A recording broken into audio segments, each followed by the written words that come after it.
It has been over 35 years since the inception of the Tippecanoe Arts Federation, and art advocates no doubt have created a living legacy that inspires young and old alike.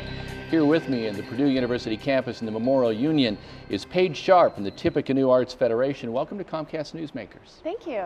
Tell me about growing the arts. I can't imagine if anything is more difficult to do in this economic environment. That might be it. You'd think, but I think that there are so many people that are very passionate about the arts, and I think it's a lot of people when they think about the arts, they think of art museums, paintings, drawings. They don't recognize that it's symphonies and dancing, theater arts, performing arts, music, concerts, all those sorts of art forms. And the key to growing that is cultivating new audiences, so getting more people to participate, and that's what our goal is. So how do we do that? How do we get more arts participants? We market, we do word of mouth campaigns, advocacy, that's a critical part, money. And we are actually granting out about $400,000 this year to arts and cultural organizations to help them increase their capacity and make more impact on more people. So, you know, murals, so that people see there's art in my community. The region we serve is 14 counties, 80% is very rural, like 8,000 people in one county. So you get a mural out there and they're like, ooh, what's that? And so that increases interest, and that cultivates, and that grows the arts. But does it also seem that some people might think, well, if there's anything we can cut back on during tough times, it's the arts, when actually it gives us the greatest joy during tough times?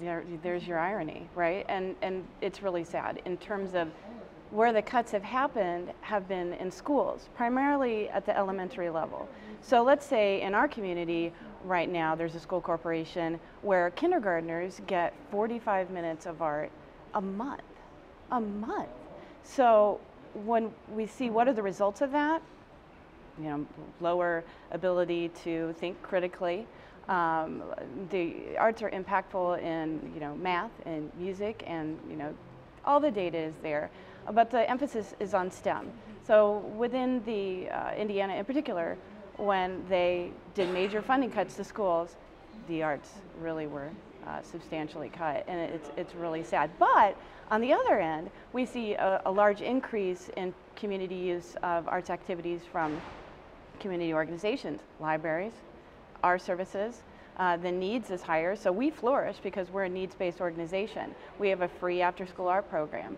You know, I've maxed out classes. I had classes that filled up within 2 days.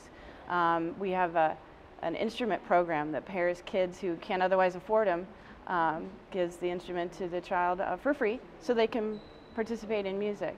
So it's hardest hit, but we're very passionate and dedicated people, and we will, you know, make every effort to meet the needs of our community.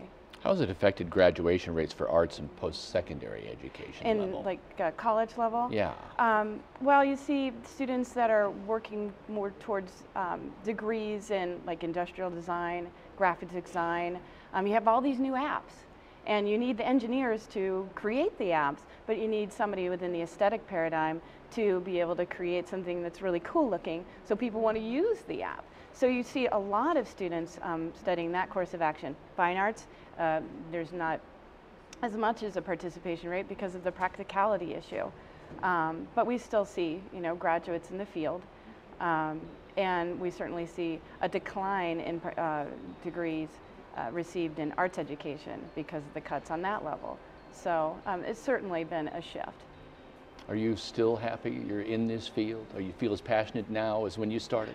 Oh, well, you know, the thing is, you don't make money, but you make a lot of meaning. And meaning really is the core of what we're all about and what we're here for.